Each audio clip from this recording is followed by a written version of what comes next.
আমাদের হোটেল থেকে check out করলাম 8টা বাজে। তো যাব, ইচ্ছে আছে সিধে হিলবিট। ব্রেকফাস্ট করিনি, রাস্তাতেই করব, জাস্ট স্নান করে বেরোলাম।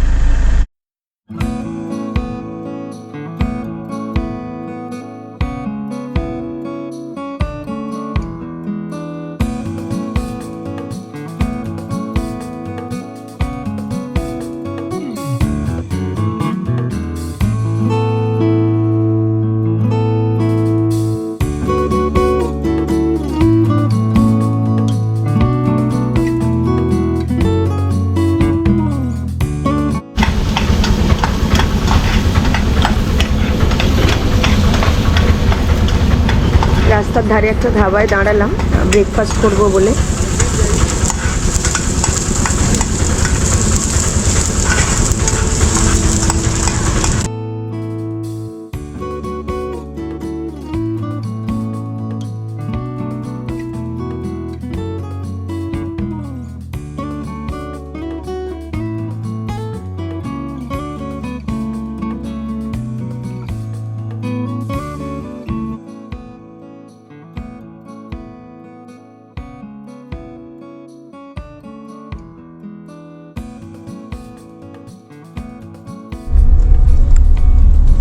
মোহনিয়া টোল পেরোচ্ছি।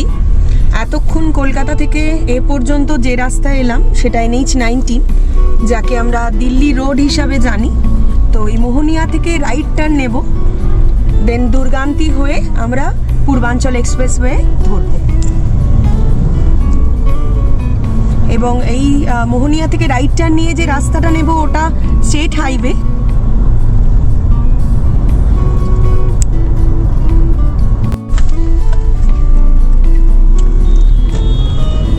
এবার ইউটার্ন নিয়ে স্টেট হাইওয়েটা ধরলাম।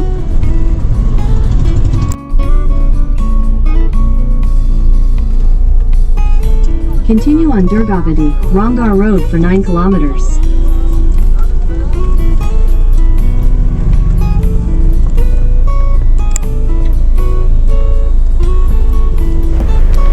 তো আমি আসলে মোহনিয়া, দুর্গান্তি, গাজীপুর হয়ে পূর্বাঞ্চল এক্সপ্রেসওয়ে ধরবো। তো আপনারা চাইলে এই রাস্তাতেই আসতে পারেন, এতে সময়টা একটু কমই লাগবে।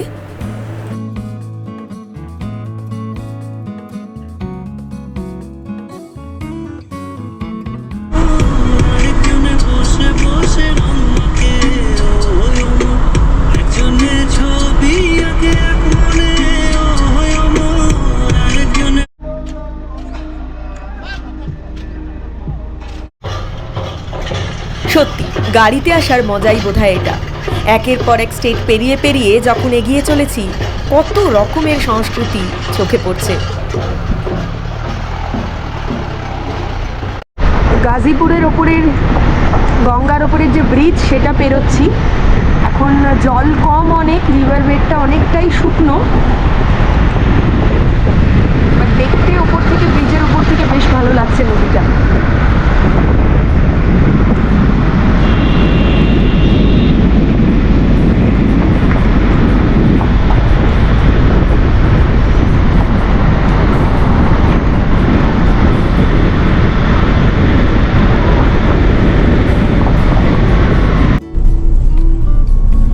উঠে গেছি পূর্বাঞ্চল এক্সপ্রেসওয়েতে। তো পূর্বাঞ্চল এক্সপ্রেসওয়ে ধরে যাব সোজা লখনৌ।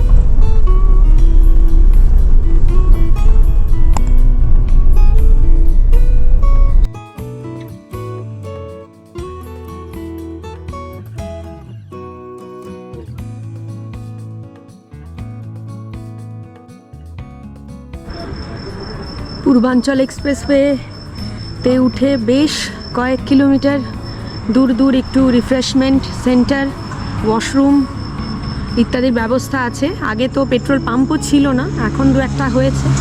তো আগের পাম্পটাতে গিয়েছিলাম, সেটা ওপেন হয়নি। তো এখানে একটু চা খেয়ে এরপর এগোবো। সামনে বললো যে আরেকটা পেট্রোল পাম্প আছে, তো সেখানে একবার দেখবো যদি পেট্রোল পাওয়া যায়। তো এই পূর্বাঞ্চল এক্সপ্রেসওয়ে ওঠার আগে একটু কিছু ড্রাই খাবার দাবার, জল বা এই জাতীয় জিনিস গাড়িতে রাখলে ভালো, কারণ বেশ অনেকটা যাওয়ার পরে কিন্তু এই রিফ্রেশমেন্ট সেন্টারগুলো।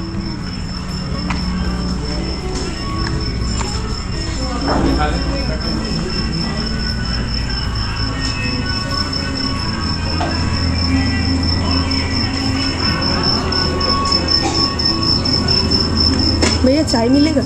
जी ये एक चाव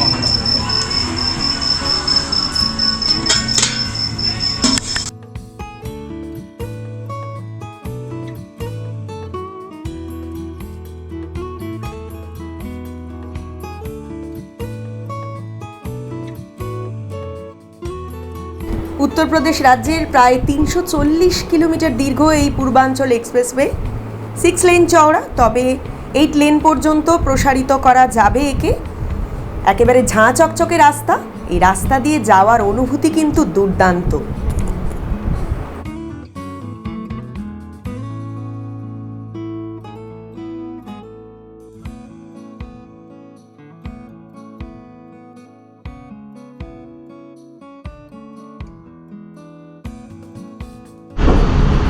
অনেকটা কিলোমিটার আসার পর তারপরে পেট্রোল পাম্প পূর্বাঞ্চল এক্সপ্রেসওয়ের ওপরে। এখানে রেস্টরুম টুম সবই আছে, খাবার দাবারও ব্যবস্থা রয়েছে। তবে অনেকটা আসার পর তবেই, খুব বেশি গায়ে গায়ে পেট্রোলের এক্সপেকটেশন বা খাবার দাবারের এক্সপেকটেশন নিয়ে কিন্তু উঠবেন না, অনেকটা আসার পর তবেই পাবেন।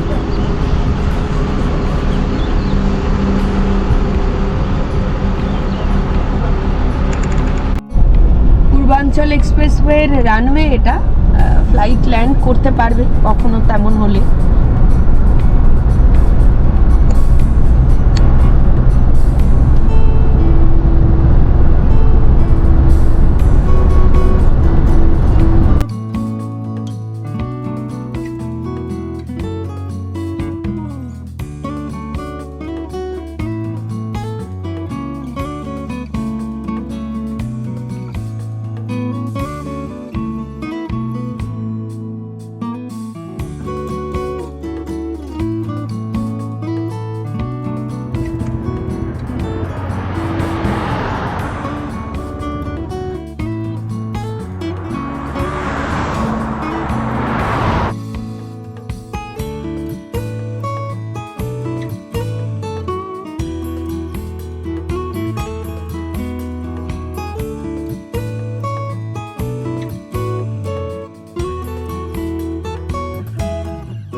পূর্বাঞ্চল এক্সপ্রেসওয়ে থেকে নেমে সীতাপুর রোড ধরেছি, পিলিভিটের দিকে যাচ্ছি।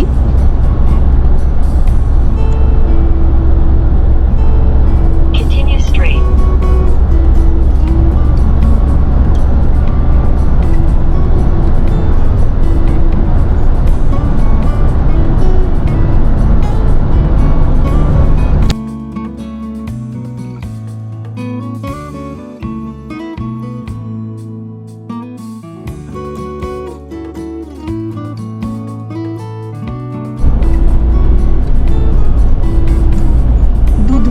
ন্যাশনাল পার্কের ভিতর দিয়ে যাচ্ছি, তো 8:30 বাজে রাত্রেবেলা।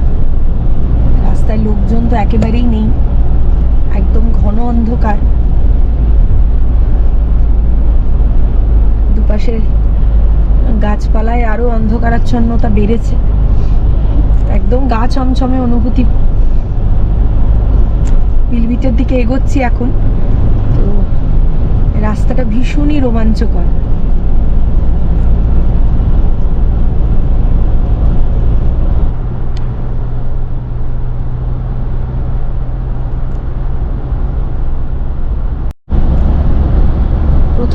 ভেবেছিলাম সীতাপুর থেকে যাব, কারণ রাতও হয়ে যাচ্ছে, আর যেহেতু একটু শীত শীত পড়ে গেছে, রাস্তাঘাট একটু জনশূন্য হয়ে পড়েছে আর কি। তো তারপরে জঙ্গলের মধ্যে দিয়ে রাত্রেবেলা যাওয়ার যে লোভ, সেটা আর সামলাতে পারলাম না। এখন বন্যপ্রাণ কতটা কি দেখতে পাবো জানি না, বাট ওই জঙ্গলের ভেতর দিয়ে একটা গা ছমছমে অনুভূতির মধ্যে দিয়ে যাওয়া, সেটা একটা অন্যরকম ব্যাপার। আর রাতের বেলা তো বন্যপ্রাণ জেগে ওঠে, তো আশা রাখছি যদি কিছু দেখতে পাই সেটা তো একেবারেই ভাগ্য। বাট এই যে অন্ধকারের মধ্যে দিয়ে জঙ্গলের বুক চিরে যাচ্ছি, তো সেটাও একদম রহস্যে রোমাঞ্চে ভরা।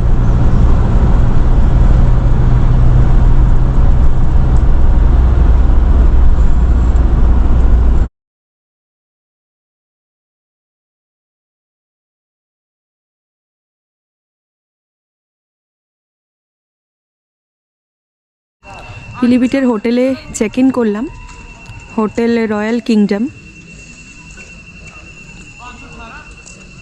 প্রায় 10টা বেজে গেছে, তো আসলে অন্ধকার হয়ে গেছে বলে টাইমটাও জঙ্গলের ভেতর থেকে একটু সময় বেশিই লেগেছে।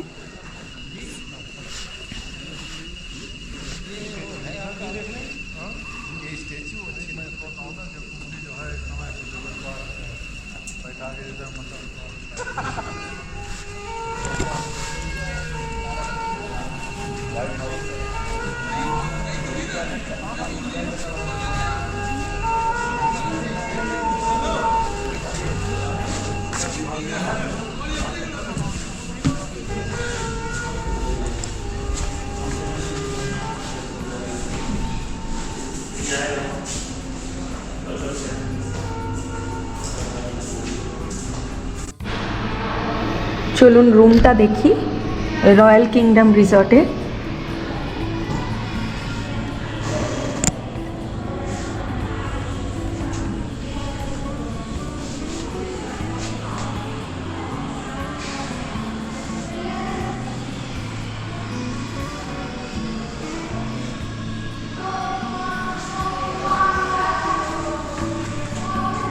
ওয়াশরুম,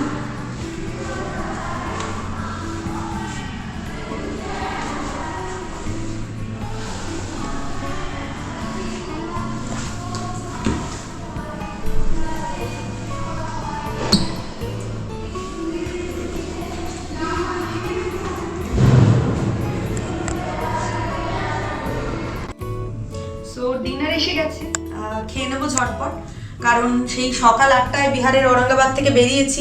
পিলিভিট আসতে প্রায় 10টা বেজে গেছে। 750 কিলোমিটারের বেশি সারাদিন জার্নি করেছি, রাস্তায় সেভাবে কোথাও দাঁড়াইও নি, তো খিদেও পেয়েছে খুব। তো রানাতের কাজটা ঝটপট সেরে নিই।